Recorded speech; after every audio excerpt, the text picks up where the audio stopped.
Chapter 8, Fudge-A-Mania. "How come you're in such a bad mood?" Sheila asked me the next morning. "It must be the weather," I grumbled. Actually, it had nothing to do with the weather, which was gray and damp as usual. It had to do with my brilliant idea from last night.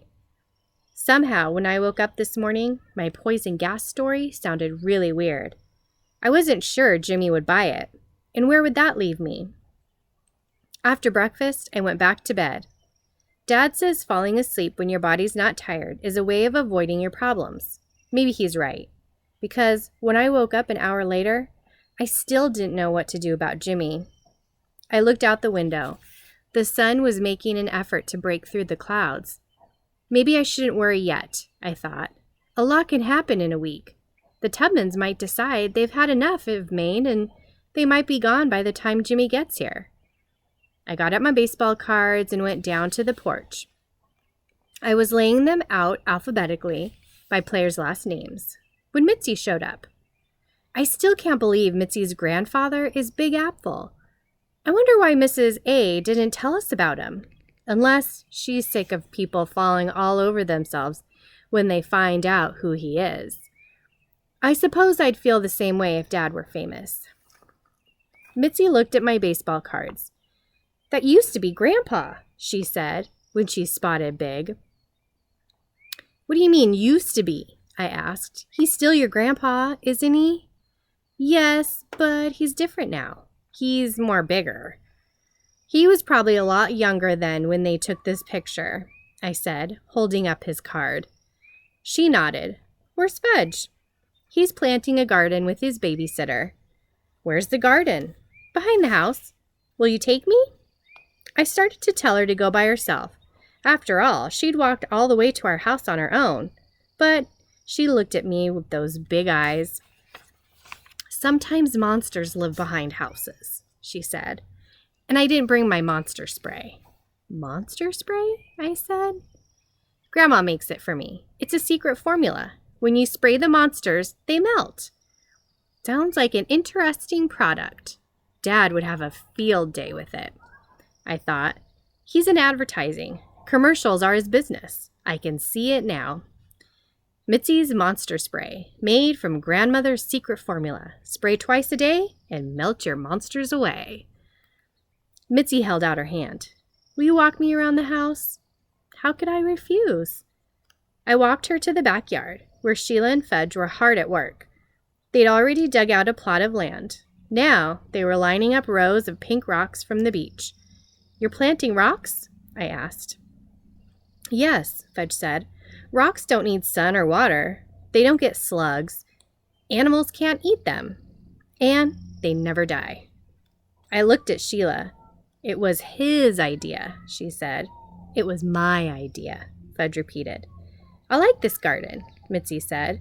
She got down on her hands and knees to help. "Mom and Dad and I are going to be surprised when they see your garden," I told Fudge. "I know," he said. "They're going to be surprised that you dug up this much grass to plant rocks. Especially since his backyard doesn't belong to us." "Who does it belong to?" Fudge asked. "The people that own this house," I told him. "So?" he said. "The people who own this house will be happy when they see my garden." "Maybe," I told him. "Or maybe they'll say, 'Who dug up our backyard?'" "Really, Peter?" Sheila said. "You're such a worrier." "Yeah, Pete," Fudge said. "You worry too much." "I don't worry," I told them. "I think ahead." When the rocks were all planted, 6 rows of them, with 10 in each row, Mitzi scooped up a handful of dirt. "Now, let's make mud pie." "Mud pie?" Fudge said. "That's what they have for dessert at Tico Taco, right, Pete?" "But it's not made of mud," I told him. "Then why do they call it mud pie?" he asked. "Because it looks like mud," I explained. "Yum, mud pie," Mitzi said, licking the dirt off of her fingers. "Spit that out right now," Sheila told her.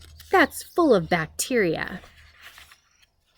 "Yum, bacteria," Mitzi said. "I love bacteria. Don't you, Fudge?" Bacteria is my favorite, Fudge said. Then he looked up at me. What's bacteria, Pete? They're like germs, I told him. Yum, germs, Mitzi said. Germs are really tasty. Cooties are tasty too, Fudge said. And slugs. Slugs are fat and juicy. You two are disgusting, Sheila said. Germy, germy, germs. Sluggy, sluggy, slugs, Mitzi sang. Yummy, yummy, down my tummy. Fudge held his arms straight out to the sides and began to twirl. Mitzi copied him. They twirled around and around, faster and faster, until they got so dizzy they fell to the ground screaming and laughing. Then they started all over again. Stop that, Sheila shouted. We can't, Fudge yelled, twirling and whirling. It's Fudge-A-Mania! Mitzi shrieked. Once you get it, you can never stop. I'm going to count to 3, Sheila shouted. But Sheila's threat didn't bother them. You better watch out, Fudge sang, because it's catching. He twirled over to me and swatted my behind. Now you've got it, Pete. You've got Fudge-A-Mania too. I started twirling, slowly at first, then faster and faster, until everything was a blur. I twirled over to Sheila and smacked her on the back. Look out, Sheila, you just caught it from me. I did not catch anything from you, Sheila shouted. I will never catch anything from you. The door to the house slammed, and out marched Libby.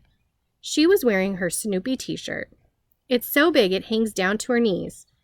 She stomped across the yard. Just what exactly is going on here? She asked. She didn't wait for an answer. And how am I supposed to sleep with this racket?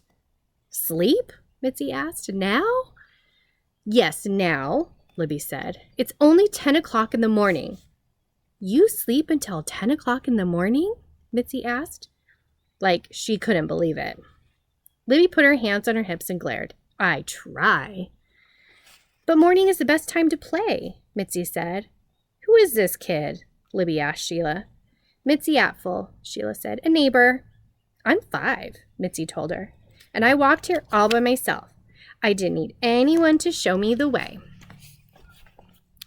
I'll tell you what you need, Libby began, but Mitzi didn't wait to hear what Libby had to say. She raced off, shouting, It's Fudge-A-Mania! Fudge followed Mitzi. Sheila chased both of them. You're all maniacs, Libby shouted. Fudge-A-Maniacs, I added. Either Libby didn't get my joke, or she decided to ignore it because she said, This is all your fault, Peter. Chaos follows you and your family. Chaos, I said. I don't believe I know him. That got Libby really mad. Chaos, she yelled, a state of utter confusion and disorder. Then she stomped back to the house and went inside, letting the screen door slam behind her. I couldn't help laughing. When Mom and Dad saw Fudge's garden, I expect them to really have it. They've always taught us to respect other people's property. But when Fudge explained his reasons for planting rocks, Mom said, That's very good thinking. A good babysitter encourages creative thinking, Sheila said.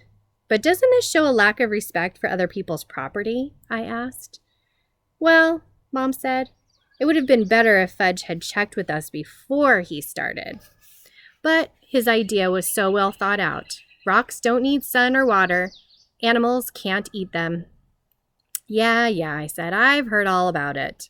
Grandma wandered across the yard with Buzzy Sr. She took one look at Fudge's garden and said, Isn't my grandson an original, Buzzy? Actually, it was mostly my idea, Sheila said. Just be quiet for once, Peter Hatcher, she shouted back.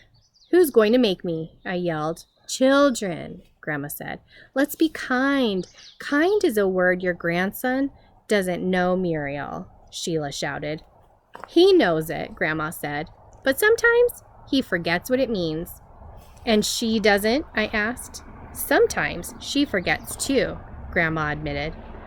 I don't see why you two can't get along as well as your dogs, Buzzy Sr. said.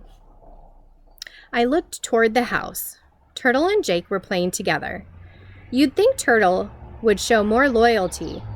You'd think he'd understand about Sheila and me. Tootsie grabbed my leg. Up, up. Not now, I said. Now. But I wasn't in the mood for baby tricks, so I shook her off and she fell over on her backside. It took a few seconds for her to react. Then she scrunched up her face, her mouth started twitching, her breath came fast. She made her little hands into fists, shut her eyes tight and opened her mouth. Wah!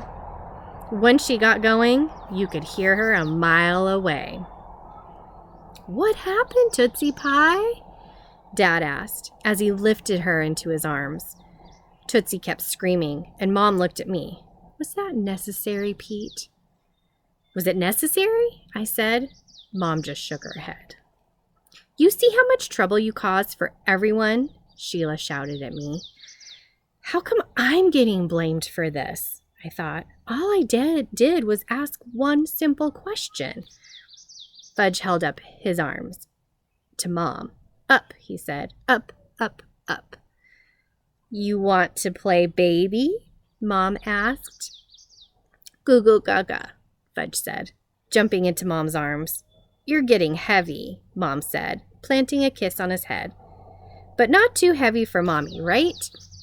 I shook my head, then turned away and watched Dad galloping around the yard with Tootsie on his shoulders. In a minute, Tootsie was laughing.